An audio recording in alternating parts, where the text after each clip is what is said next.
You're listening to the micro version of the Savage Lovecast. www.savagelovecast.com. If you're stuck in a relationship quandary, or if you're looking for sexual harmony, well, there's nothing you can't ask on the Savage Lovecast. We didn't do anything after Sandy Hook, where 21st graders were mowed down in their classrooms along with 6 of their teachers.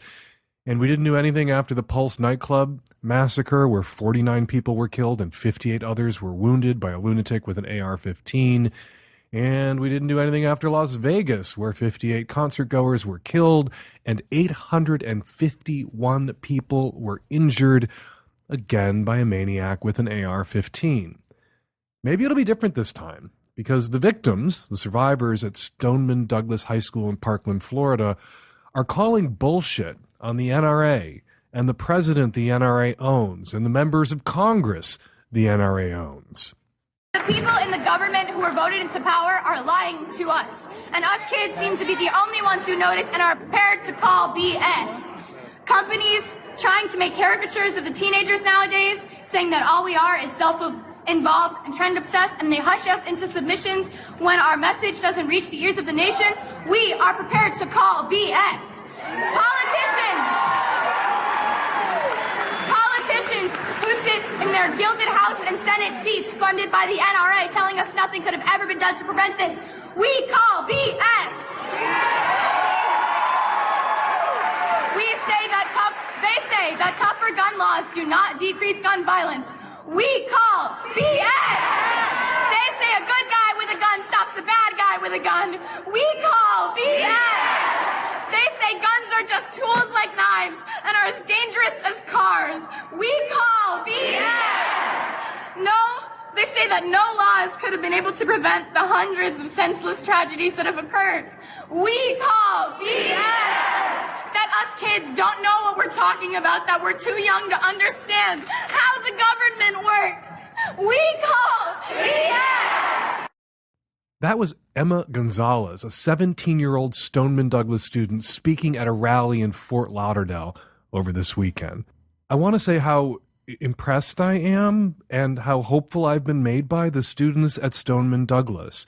They've called for a march on Washington on March 24th. Go to marchforourlives.com for info. And they're demanding what 90% of Americans say they want, including a majority of gun owners. Mandatory background checks, closing the gun show loophole, a ban on weapons of war like the AR-15. Something else that gives me hope? Many of these kids will be able to vote in the 2018 midterm elections. All of them will be able to vote in the 2020 presidential election. They're not just calling BS. Along with the new group, NoNRAmoney.org, they're planning to make taking money from the NRA as toxic as accepting money from NAMBLA. An unfair comparison? The North American Man-Boy Love Association, a powerless organization that exists mostly in the imaginations of anti-gay conservatives, and the National Rifle Association, an immensely powerful organization that owns Congress and controls the GOP. One supports child rape, the other supports child sacrifice. Both oppose reasonable age limits. I'd say it's a fair comparison. And while we're tossing ideas about gun control onto the table, I wanted to throw this out there. Every time there's a mass shooting, after Sandy Hook and San Bernardino and Orlando and Las Vegas and Virginia Tech and Aurora and Sutherland Springs and on, gun sales spike and gun stocks rally. These massacres, all these dead children and dead music fans and dead churchgoers, they are good for people in the gun business. They're so predictably good for the gun business that on some level, and because I like to think people are basically good, let's say on some deeply subconscious level, this has to function as an incentive. If you sell a gun to someone who looks like they might turn around and shoot up a high school or a church or a movie theater or a kindergarten classroom or a nightclub, you have to know on some level that everyone in your industry stands to profit. So, here's an idea, my idea, and no, I haven't run it past a lawyer who specializes in that sweet spot where commercial law intersects with constitutional law, but I am tossing it out here anyway. When there's a mass shooting, which is defined as any shooting with 4 or more victims, Every gun shop and gun range in the country has to close its doors for a month, and all trading of gun company stocks are suspended for 3 months. If it's too soon to talk about gun control in the days and weeks immediately after a mass shooting, it's too soon to buy and sell guns or stocks in gun manufacturers in the wake of a mass shooting.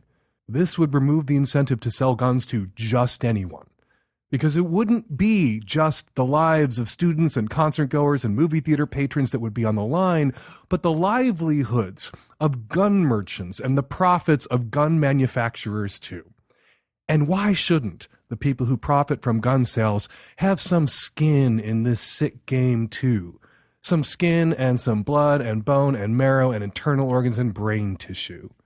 So yeah, anytime there's a mass shooting, gun stores, gun ranges, padlocked, buying and selling gun manufacturer stock, suspended.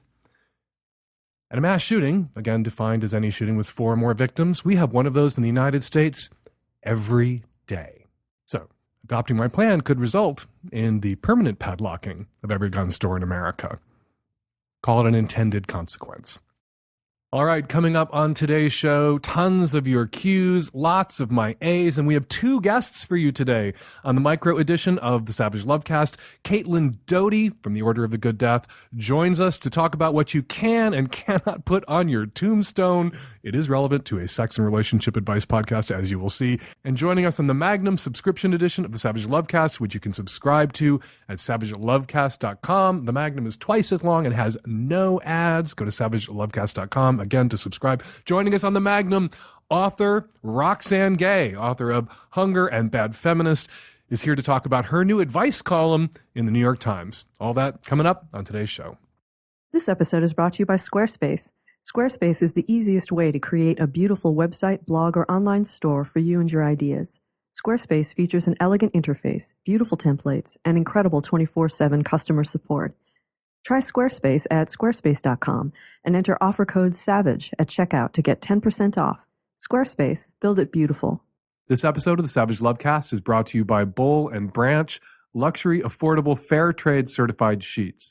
Get $50 off a set of sheets plus free shipping by going to bollandbranch.com and entering SAVAGE. This episode of the Savage Lovecast is brought to you by Active.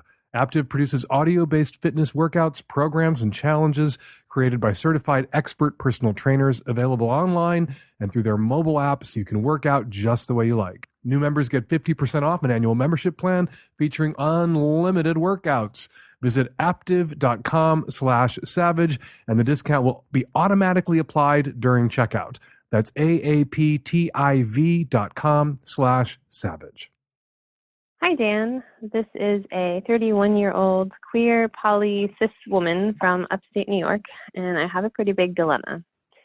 The backstory is that I've been married for 5 years, with my husband for almost 10. He has always been eager to have kids, and I have always been not terribly interested in the idea, maybe at most. The subject has gotten more tense and urgent for him as we get older, and I just recently realized / admitted to myself that I don't want children at all. And furthermore, that all of the maybes I have given have come from a place of guilt or pressure, feeling like I'm supposed to want them, or that there's something wrong with me because I don't. Now I have to figure out how and when to have this conversation with him. To complicate matters, I worry about having the conversation because lately, like the last few years or so, any conversation I try and have with him that involves something he doesn't want to hear or feels is a criticism results in immediate anger and closes off any constructive conversation. This includes me trying to talk about feeling like he doesn't want to bother paying attention to what turns me on in bed, or remember what are good things or bad things, or ways to interact with me when I have an anxiety attack, which has been something I've dealt with the entirety of our relationship. And no matter how calmly or neutrally I try to talk about these things, it's almost always anger, or sometimes I get blank silence. I'm just not sure how to have such a big conversation with that. A partner who reacts with anger when you attempt to have a conversation with them about something they might not want to hear, when you have to tell them something that they might not want to hear, particularly about your sexual needs, sexual comfort, wants, desires, aspirations, goals, and they react angrily. If it's not just what they want to hear, that's manipulative, controlling behavior. They are attempting to prevent you from being who you are, doing what you want to do, informing them about your needs. That's crap. And if you can't have that conversation with that person without them reacting in anger, don't have that conversation with them. Send them a fucking letter, write them an email, or have a moderated conversation with that person with a third party where they're going to be less likely to reach for anger because there's a witness in the room who can broker the discussion, who can lead the discussion. Get thee to a couples counselor, go. Your partner who reacts angrily when your sex life comes up, when you want to give him points or tips, who is going to react angrily when you inform him that you have made a decision about children and it isn't the decision he would like you to make. Yeah, you want a referee in the room. He will be less likely to go to anger and attempt to manipulate you in front of someone who's going to be there to call him on that.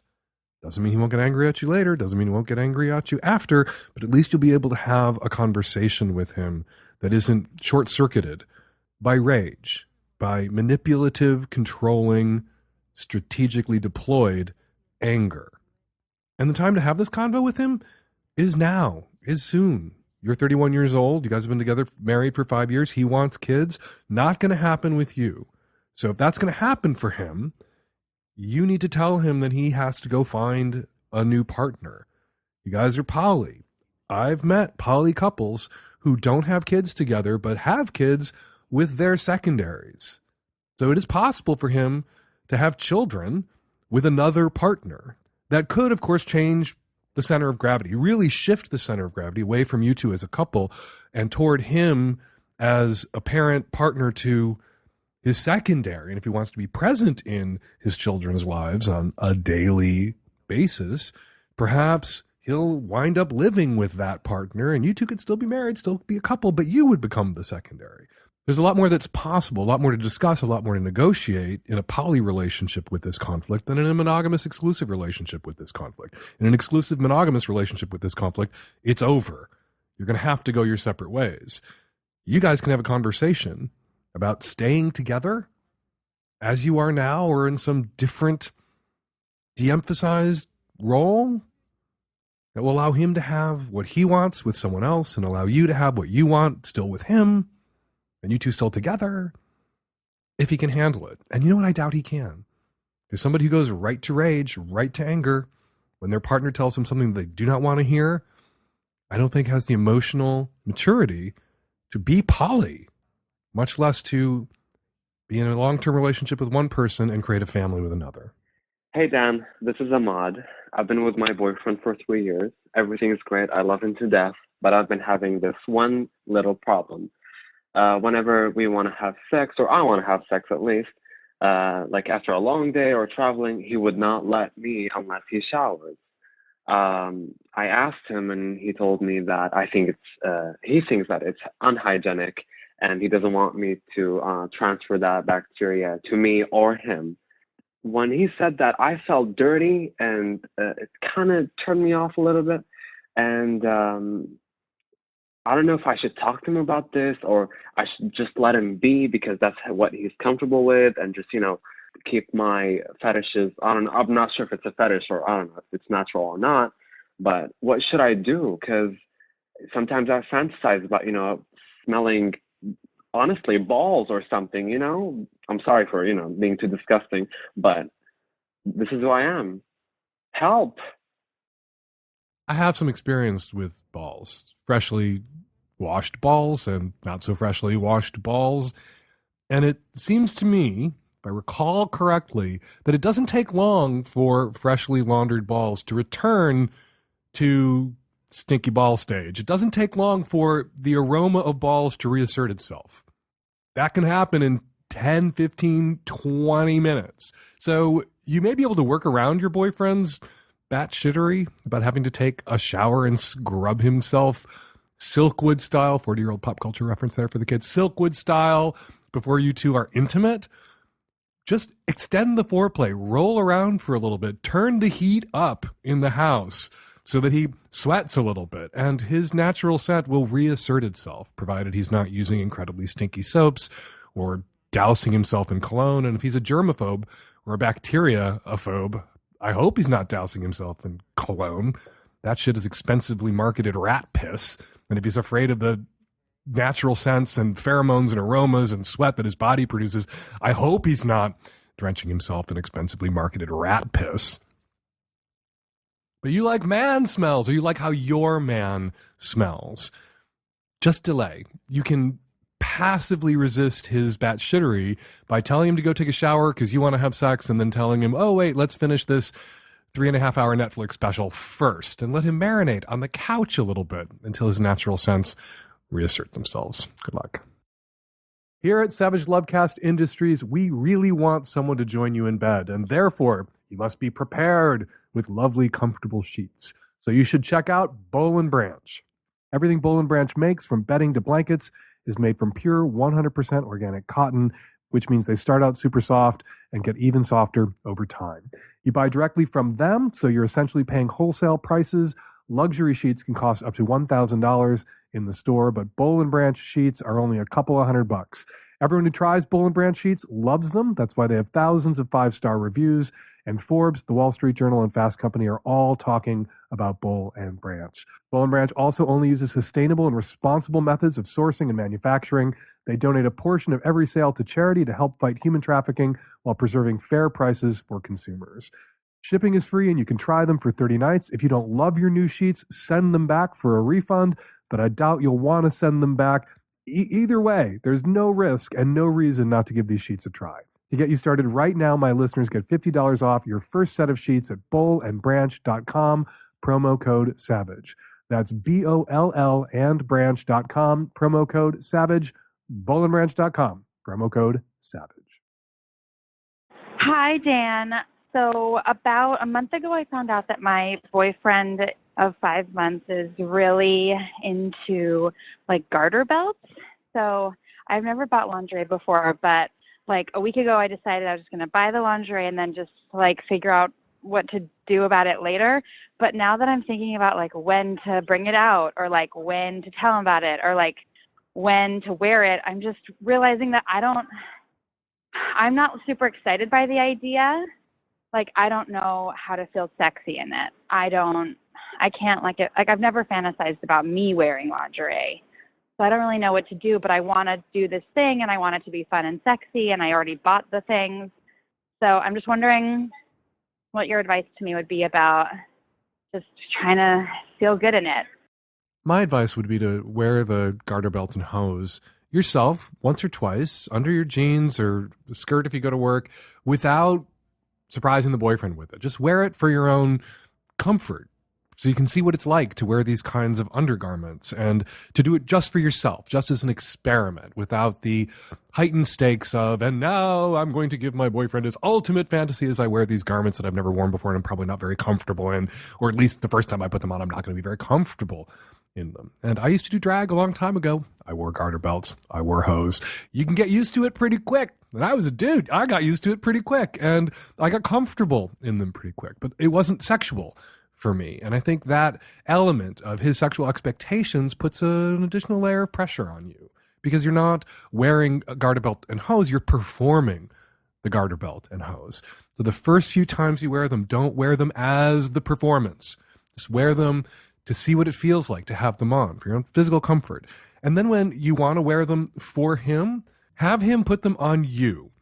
And in that moment, hopefully, if things go right, you will tap into his excitement, his arousal at seeing you in these garments will cause you to take pleasure, not in the wearing of the garments because you could give a shit, but in his pleasure. And that's really something that everybody should be able to do for their partner. Everybody's not going to have perfect overlap on turn-ons and kinks and pleasures and what they like. People shouldn't do things that leave them traumatized. People shouldn't do anything that has them curled up in the fetal position on the floor afterwards, sobbing in the bathroom. But for our partners, particularly in sexually exclusive relationships, we should make an effort to meet their reasonable needs. And putting on a certain kind of underpants for your partner, not an unreasonable ask. Not something that, I don't want to say we should hesitate to do, but something that we should work our way up to doing with a partner. It's fine to hesitate. It's fine to take a moment. And that's what I advise you do at the top of this response. Take a moment, wear them for yourself, wear them at a time you're not going to see him. But when the time comes, wear them for him. And if he is super excited and super turned on by you in these garments, bask in that. Look at what you're doing with and for him, with an assist from these garments. And take pleasure in his pleasure. And hopefully the pleasure you take in his pleasure will help you bridge that discomfort gap that you're feeling, because these do nothing for you. Hopefully his turn on, seeing him excited, hopefully that does something for you. This episode of the Savage Lovecast is brought to you by Aptiv. Aptiv produces audio-based workouts created by certified personal trainers, available through a super useful mobile app. Aptiv makes the highest quality training available to everyone with a carefully selected group of certified personal trainers that guide you through every workout. Plus, Aptiv's in-house music production team partners with every trainer to create music playlists that are perfectly timed to the intensity and pace of your workout. When you need that extra boost, the music keeps you going and keeps you motivated. When you're ready to slow things down, the intensity of the music dials down with you. It's a flexible audio workout format so you can work out just the way you like. And Aptiv has classes for all fitness levels, from beginner to intermediate to advanced. And with more than 2,500 workouts available on the platform and 30 plus new classes added each week, there's always a new workout to try. They offer a full maternity program broken down by trimester so you can work out and build strength for a healthy pregnancy and delivery, and a ton of other features. Subscriptions start at $14.99 billed monthly or $99.99 for an annual membership. For a limited time, new members get 50% off an annual membership, which is just $49.99 for the whole year of unlimited workouts. Visit aptiv.com/savage to get that discount. That's AAPTIV.com/savage. Hi, Dan. I'm a 28-year-old female from Canada, and I just have a question. I'm wondering how my boyfriend was recently in a snowboarding accident, and so he's housebound for probably the next 6 months. It was a really bad accident. And I'm just wondering how we can keep desire and passion alive in that time, because we had a really exciting, fun relationship, as it normally is in the beginning. And I'd just like that to continue, but it's hard to do when you're housebound for 2 months and he can't really move. You can't do the things that you were doing, but you can talk about the things that you've done, and you can talk about the things that you're going to do once your boyfriend is back on his feet. And snowboarder to snowboarder, my heart goes out to your boyfriend. But your sex life is going to be diminished over the next 6 months. It can't be what it was before the accident. Hopefully it'll be what it was and better again once he's recovered, once he's healed. And you can look forward to that by talking about it. Lay with him. He's housebound. He's in bed. Lay with him. Masturbate together. Get some vibrators and toys. He can't jump around the room right now. You can't have athletic sex, but you can experiment with vibrators, perhaps even insertables and insertable vibrators, to give each other pleasure, to stimulate each other's genitals, and engage in acts of mutual masturbation. Maybe you can ride him a little bit when he's feeling a little bit better and he can be inside you. But if he's been in a bad snowboarding accident and is housebound and right now for the next 2 months is flat on his back in bed, yeah, it can't be what it was, but it can be that again. It won't be that again if you become resentful over the next 6 months, because it isn't what it was. Then it never will be again if you stew in resentment. Do what you can do. Use the biggest sex organ that you both have, which is between your ears, not your legs, as the saying goes, and talk up a storm about all the hot shit you did and all the hot shit you're gonna do once he's back on his feet, as you two masturbate together. This episode of the Savage Lovecast is brought to you by Squarespace. Whether you need a landing page, a beautiful gallery, a professional blog, or an online store, it's all included with your Squarespace website. Creating your site with Squarespace is a simple, intuitive process. You can add and arrange your content and features with the click of a mouse. Design a great-looking online store with Squarespace's award-winning templates, customizable settings, and more, all without a single plugin. It's incredibly easy to use, but if you need help, they offer 24/7 customer support. Start your free trial today at squarespace.com and enter offer code SAVAGE to get 10% off your first purchase. That's squarespace.com and enter offer code SAVAGE. Hey, Hey, Dan. This is a 30-year-old in the Midwest. I have a question when it comes to parenting and being sex positive. I have a 10-year-old, and he has a cell phone, and I routinely will check his search history, which maybe is my first mistake. The other day when I was checking, I found a recent search for Pornhub. Well, I was a little bit surprised, as I feel like 10 is a little young. I was initially more freaked out about the fact that I was afraid that he may be sharing these videos with his friends, which would possibly get him into trouble. I did hear about some children ended up getting in trouble with sharing some explicit photos, resulting in some charges being placed on one of the children. So my question for you is, how do I address this with him without A, embarrassing him, and B, with really driving home the point that I'm not upset that he's looking at porn, but I want him to understand kind of the ramifications if he were to share that with kids of his own age. I just want to say this first because I have a feeling I'm about to go off on a really long rant about a lot of the issues that you touch on in your call. There are phones out there that don't have the internet on them. There are phones out there that don't have cameras on them. Your 10-year-old, if your 10-year-old is going to Pornhub on his internet-capable phone, yeah, maybe your 10-year-old isn't old enough or responsible enough to have a phone with the internet. So get him a different kind of phone. That is something that you can do. And a phone is not a constitutional right, and you can take your kid's phone away. We frequently did that when our kid was young.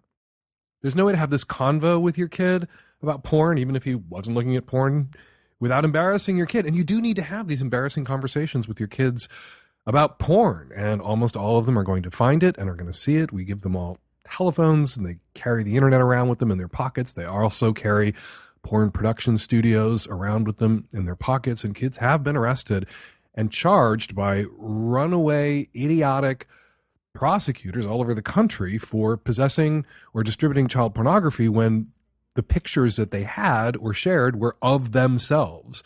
And these laws, child porn laws, are designed to protect children from being exploited, not by themselves, but by predatory adults.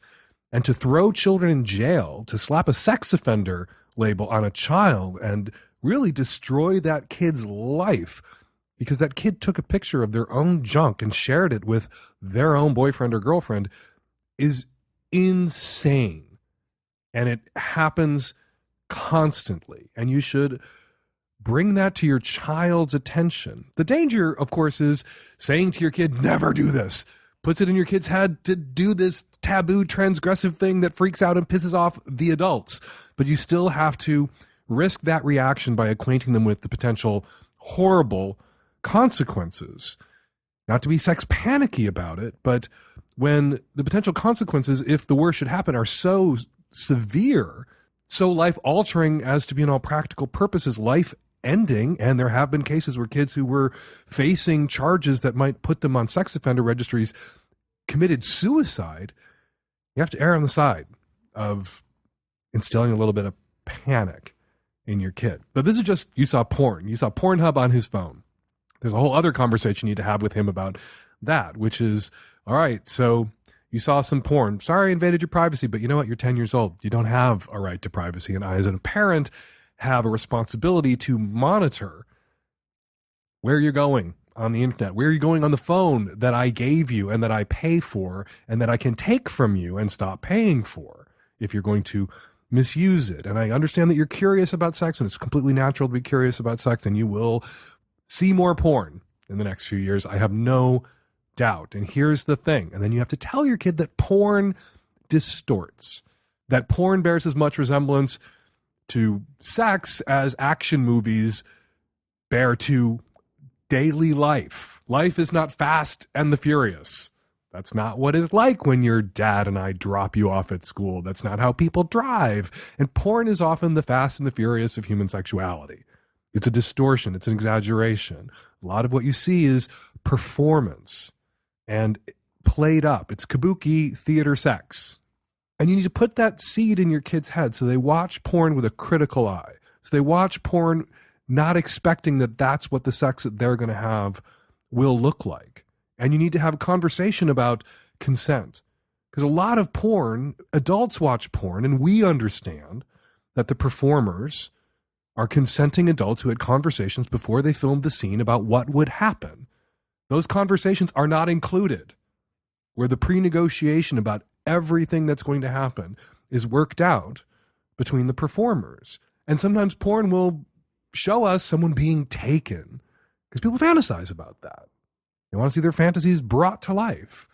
But there was a negotiation. And you need to put those seeds in your kid's head. And with boys, you need to talk to your kid. You need to talk to your sons about misogyny, which is kind of a big word for a 10-year-old boy.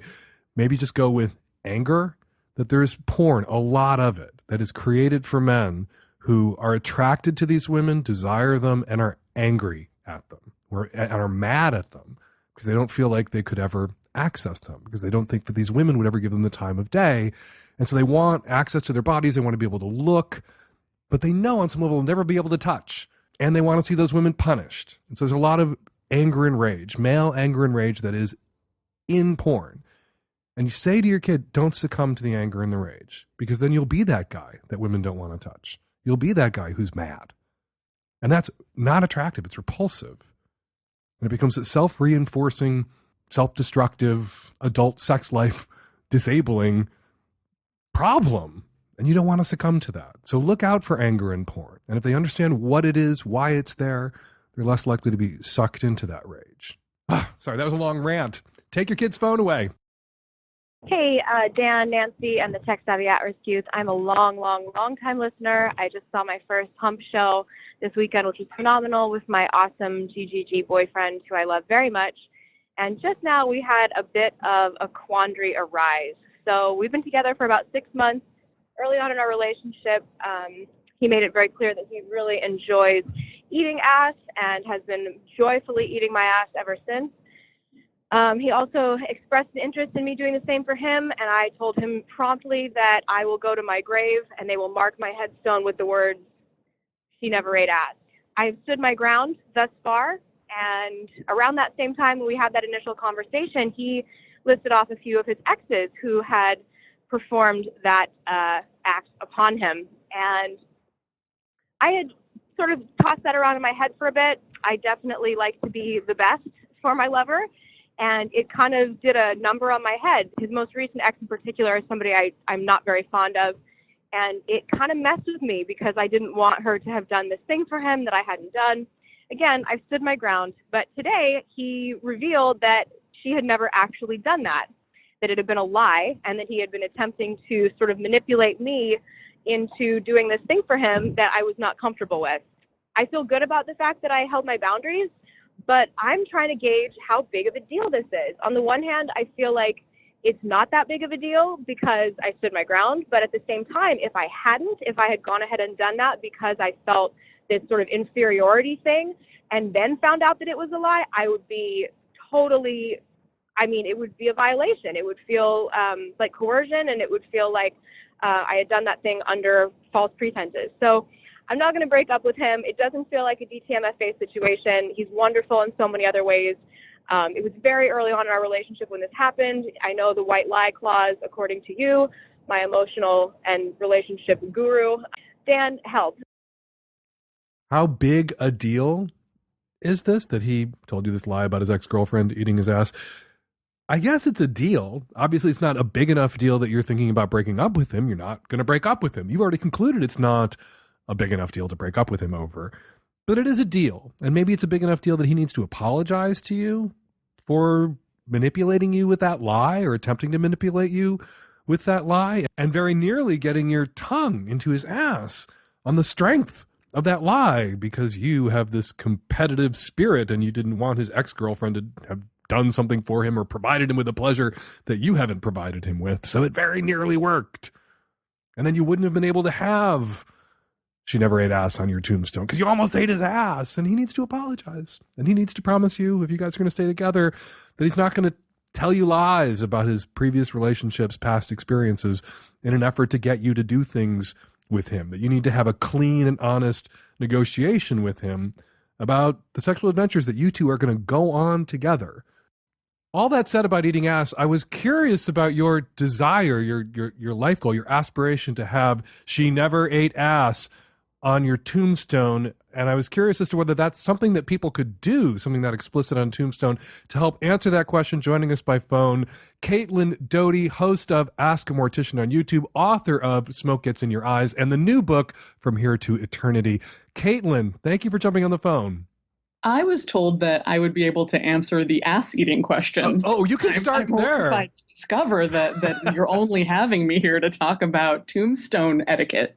If we can talk about ass eating, let's talk about ass eating first. I don't want to pigeonhole you just as someone who can only talk about death. No, I didn't know. I'm kidding. I don't know that I don't know that I want people to know whether I'm qualified to talk about ass eating or not. No stigma, no shame about ass Yeah, eating. exactly. No stigma, no shame. Everyone should be able to talk. Like death, it's a hard topic. Everyone should be able to have an open discussion about it. All right, so the death angle here, the tombstone angle. Could you have something on a tombstone that was that sexually explicit? Can you get, like, "I had a big cock, it was a good ride" on your tombstone, or "She never ate ass" on a tombstone? My instinct is no, just because, especially in America, cemeteries are privately run for the most part, and they get to decide the aesthetic and the vibe and what goes on headstones. So, for example, there was a huge controversy a couple years ago at this historic cemetery where, for some reason, one of the employees allowed a veteran to get big SpongeBob SquarePants tombstones in this beautiful historic cemetery. And then, of course, the head of the cemetery comes in and goes, no, you can't have big, giant SpongeBob SquarePants headstones in the cemetery. Riots happened, not real riots, but riots among the family. Everyone's upset. You do see a lot of really snappy, fun, interesting headstones, but I think eating ass would not make it past the cemetery etiquette board. So maybe you could have that stitched into your burial shroud and take it to the grave. Literally take it to the grave. Exactly. You could have it written on your casket. Not a lot of people are buried in America anymore. That number is going down. You're probably more likely to be cremated. So in that case, you can certainly get an urn for your home that says that very broadly across it. She never ate ass. And someday your grandkids or your great-grandchildren, your great-great-grandchildren will look at that urn and think, "Great-grandma never ate ass." Exactly. And, who knows how that will age? That will either be like a feminist sentiment or like, "Oh, grandma, what a prude you were." Yeah, here in 2046, everybody, ass is all that's left because of the environmental degradation of the earth. Ass is all we have to eat. The beauty of the urn is that you could get an actual ass-shaped urn if you want. The urn just lives in your home. So whatever you want, to do with that is up to you and your loved ones. I'm a morbid dude, and whenever I travel in the States, wherever I go, I visit cemeteries, and I like to look at tombstones. I like to read what's on them. I'm always really interested when I find a tombstone that has a kind of enigmatic or revealing or intriguing poem or short expression. And with fewer and fewer people being buried, and with so many people who are still being buried, just getting those little flat, boring marble, like, shoebox lid shaped plaques level to the grass. Like, I worry about, tombstones 100 years from now aren't going to be very interesting or even really exist at all. Sometimes it's a little nerving how often my husband asks me how I would like him to dispose of my remains. And I always say, I want to be buried, I want a big casket, I want to be embalmed, and I want a tombstone that sticks up out of the ground that says something on it. Funny or interesting or intriguing, because I want to be that. I want that tombstone that somebody reads in 100 years from now and goes, what was that about? Who the fuck was he? To be mine. Is that weird? No, not at all. Well, I think he asks you so much because your husband and I follow each other on Instagram. And so I am always thinking about Tom of Finland, and he is always thinking about death and death of those he loves. So good for him for having that conversation with you. But no, I don't think so at all. And I think but the problem is that we're already in that place. Already the American style of death is those flat, just rectangle, flat to the ground. So boring. One tiny phrase on it. It's really boring. I agree. It's a cemetery designed for the convenience of the lawnmower. Exactly. Yep. And that you think you're being, funny, but that's 100% true. That's why it is done. It's more convenient for the landscapers to mow right over. And it's much harder to have these big, beautiful monuments or unique headstones. But I think unless we're going to have cemeteries like that, what is the use of the modern cemetery at all if you're not going to have these unique, beautiful monuments that say sassy things? I want unique, beautiful monuments that say sassy things. And, that whole, we have to redesign the cemetery and monuments for the convenience of the lawnmower just presupposes that it has to look like a gorgeous trimmed lawn everywhere. Why not let it be an overgrown kind of semi-wild space where the grass is uneven and there are bushes and trees and flowers and shrubs growing up around tombstones? Why does everything have to look like a fucking golf course? You're preaching to the choir with me. I will say that one of the biggest innovations we have right now is a green burial cemetery or is a conservation cemetery where it's exactly that way. Someone will be buried and there'll be a pile of mulch over them where you can actually tell where the body was. God forbid we know that there are actual dead bodies buried in a cemetery. Some of the headstones will be pieces of driftwood that have been carved into something or something that's a natural plant or a bush. So you can live on, maybe not with a sassy saying, but with a tree that you like or a bush that you like. So you can contribute your particular touch or particular interest in another way that's not necessarily a marble headstone. I want a marble headstone. I want something that sticks out of the ground that says Google Santorum or something that then people go home and like. You could also, you're potentially up for like a, statue in the town square. pull down a Confederate statue and put up a Dan Savage. Yeah, I think that would be met with a little bit of pushback from the far left and far right, but it's nice to think about. We have gone far afield in our conversation from the whole ass-eating point of the question, but I was a little obsessed. Won't anybody remember the ass eating in this? Do you think there's ass eating in the afterlife? Do you believe in an afterlife? I don't believe in an afterlife, but I'd like to think that's one of the things that happens there. If there's an afterlife worth living, there's ass eating in that afterlife, at least in my opinion. Yeah, that could also go on something. Maybe you should just get coffee mugs for now. Tea towels. Tea towels, yeah. Caitlin Doty, author of the new book From Here to Eternity, author of the tremendously wonderful best-selling book Smoke Gets in Your Eyes. Check out her new book. And to find out more about Caitlin, her work, and to learn more about what's going on in the death movement, funeral movement, what do you call it? Death positive movement actually has really caught on as of late. But good death movement. The Good Death Movement. Go to orderofthegooddeath.com. Caitlin, thank you so much for jumping on the phone with us. Thank you, Dan. Hey, Dan, I'm a 26-year-old bi lady, and I've been seeing this guy for about 5 months, and he's really great. We have a strong connection, and it's made me feel romantically fulfilled in a way that I didn't really think was possible for me, which has been refreshing, and it's made me really happy. There's one weird issue, and it's his boss. He's got an awesome job that allows him to travel a lot, and he also works a lot of variety events. He and his boss have a professional and a personal relationship that I honestly don't understand, but I'm doing my best to try. They're good friends as well as employer-employee. He describes their relationship as a Liz Lemon, Jack Donaghy type situation from 30 Rock, where he's Liz and she's Jack. And like Jack Donaghy, his boss is incredibly wealthy, like ridiculously so. I've never seen so much extravagant wealth in my life. But here's the problem. She doesn't like me. We've had only a few encounters, but in all but one of them, she's been incredibly rude to me. I will try to make conversation with her, and she will not even acknowledge that I'm speaking.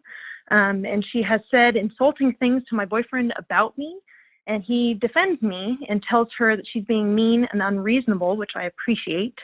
They had a bit of a fight about it, and she confessed that she gets upset when her friends start dating new people or getting married, because then they stop spending time with her, and she admitted that that was not a good quality in her. She admitted that was not a supportive friend of her, and I guess that she said she'd stop, but she kind of didn't. But the whole thing just kind of weirds me out. Like, she's his boss. Why is her nose so far into our relationship? But I know that she's an important part of his life, so I'm trying my best to be really supportive of it, and I want to get along with her, but I'm so uncomfortable when I'm around her. I know this weird issue she's had with me or has with me puts a strain on him, and I want us to be able to get along so that he's more comfortable and that I can be more included in his life, but I just don't know how to be supportive of this weird relationship that I don't understand, especially when she's so unfriendly to me in person. I've tried talking to him about it, my feelings of discomfort, and he says I haven't made much of an effort to reach out to her either, which I guess I can admit is true, but partly because I'm so fucking nervous around her. It's just partly because I feel like she has so much power here because she's his employer and she's also fucking rich as hell, and she kind of throws that around. It's gotten to the point where I start to feel uncomfortable when he mentions her or texts her, even though I know it's about completely harmless things like work or events that they're working coming up. But I guess I would just love some advice on how to navigate this weird situation and be supportive of my boyfriend in our relationship, how to feel more comfortable with this whole thing.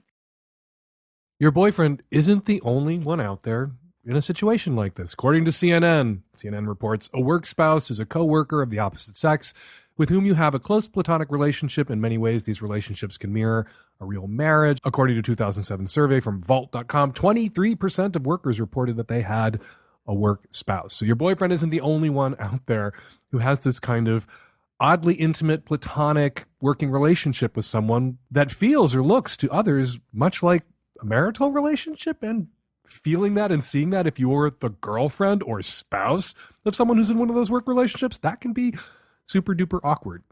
Now, I'm going to give you some advice that I don't really want to give you, and I hate giving you, because I hate it that we live in a world and at a time and in a plutocracy, a kakistocracy, where the rich get every goddamn thing that they want. But the boss has unpacked for you, the boss has told your boyfriend, what it is about your presence in his life that she finds threatening and why she's unpleasant to people who are close to her, people that she employs, and a lot of obscenely wealthy people have no real friends. They have dependents of all sorts. She's told you both why she's acting the way she's acting, why she treats you the way she treats you. Because when she gets close to someone that she employs or not, and they get into a romantic relationship or marry, they have less time for her, and she sees less of them. So she regards you as a threat, and she's going to continue to regard you as a threat so long as you aren't her very good friend too. Kills me to say that. You need to strategize with your boyfriend. How long is he going to have this job? Is this a job he's going to have for the rest of his fucking life? Does he want to work for this insanely wealthy woman forever? Or is there a window, is there a horizon where there's going to be a conclusion to their professional relationship? And so not having a great and close and personal friendship with you two won't be a problem. But right now it's a problem. So your best bet to de-escalate this situation and to make your boyfriend's work relationship copacetic and not to put your boyfriend in a position where he feels consciously or subconsciously that he's facing a choice between his employment, his income, and his girlfriend, you need to buddy up to this woman a little bit. You need to, not because you should have to, but because strategically it might be in your best interest and in your boyfriend's best interest and in the best interest of your relationship. Make an effort, like your boyfriend said, to be friendly to this person in the teeth of her unpleasantness to you, to wear it down. Or you can go to war. You can stand your ground and you can put your boyfriend in a situation where he feels like he's going to have to choose. And there's no guarantee that he'll choose you. But I think you should bring your boyfriend in on this. I think this should be a plot that you both hatch together, not to kill her and steal her money, but for you to have a relationship with her that makes her feel like even if you and your boyfriend continue to get closer, she's not going to lose anything. Because if we know anything about the super wealthy in America right now, they can't stand to lose anything ever. Not saying this is the way it should be, but this right now for you and your boyfriend, it's kind of the way that it is. It would gall me to have to do it. It galls me to advise you to do it. I hope your boyfriend has his resume together and there is coming soon termination date for this work relationship with his kind of toxic sounding asshole super wealthy boss. Hi, Dan. I'm calling in regards to your episode 590 and the woman that was talking about her creeper boyfriend of her mom. And you gave great advice, but I think one thing you left out is that these creepers like to have things be secret. And I think that without having to tell her mom all her concerns, she could just bring her mom to the conversation. So, for example, the first time he PayPal'd her money, she should just call her mom and say, hey, I just got that money. I'm not sure if it was from you and him or just him, but, you know, when you see him, thank him for PayPaling the money. And if he texts you, just respond back and loop your mom in on that group text. Add your mom into the text and say, thanks for the invite to the pool. Mom, what day are you going? And just make every conversation with him a three-way call. And I think that will be a good way to make sure all of this is happening in public. Hey, Dan, just calling in about a caller from the February 13th show who saw a couple of men dressed up in baby doll outfits and was wondering what to tell their child. This actually sounds like someone I know.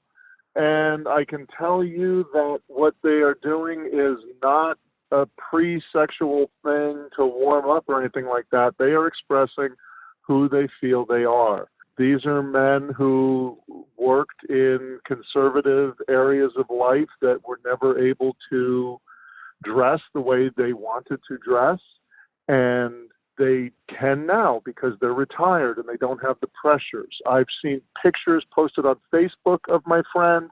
This is how he dresses 24/7 because it's who he thinks he is and how he feels he wants to present himself to the world. So she should tell her child this is a man being honest to himself and to the rest of us as to who he is and how he wants to express himself. And there doesn't have to be any sex involved at all because this dress is not a precursor to sex for him, most likely. I want to leave a message for the caller on episode 590 whose boyfriend is addicted to crystal. I was that person 15 years ago. I was a mess. I was shooting up. I was having a lot of indiscriminate sex and lying to my friends, and I was a disaster. I needed to hear from my friends that they didn't want to be around me anymore. They couldn't stand the way I looked. They couldn't stand that I canceled, engagements with them. I was a disaster, and that was the best thing that ever happened to me. Say it lovingly, say it with care, help him get the help he needs. But if you won't get help, there's nothing you can do about it. Crystal is a very powerful thing, and kicking it was the hardest thing I ever did in my entire life, and I'm 53 years old. So help him do it. If he can't or won't, then leave him. It's that simple. And we're going to leave it there. 206-302-2064 is the number here at the Savage Lovecast. If you'd like to record a question or a comment for a future show, give us a buzz. 206-302-2064. If you are shirtless, we can fix that. Go to savagelovecast.com, click on shop. We have a new Savage Lovecast t-shirt for Savage Lovecast fans to make it easier for you guys to spot each other when you're out and about or at the gym. Go to savagelovecast.com and click on shop. Follow me on Twitter at FakeDanSavage. Follow Roxanne Gay on Twitter at RGay. And follow Caitlin Doty on Twitter at TheGoodDeath. The Savage Lovecast is produced every week by Nancy Artunian and me and the tech-savvy at-risk youth and Nancy. We'll all be back at you next week with another installment of the Savage Lovecast. Thanks for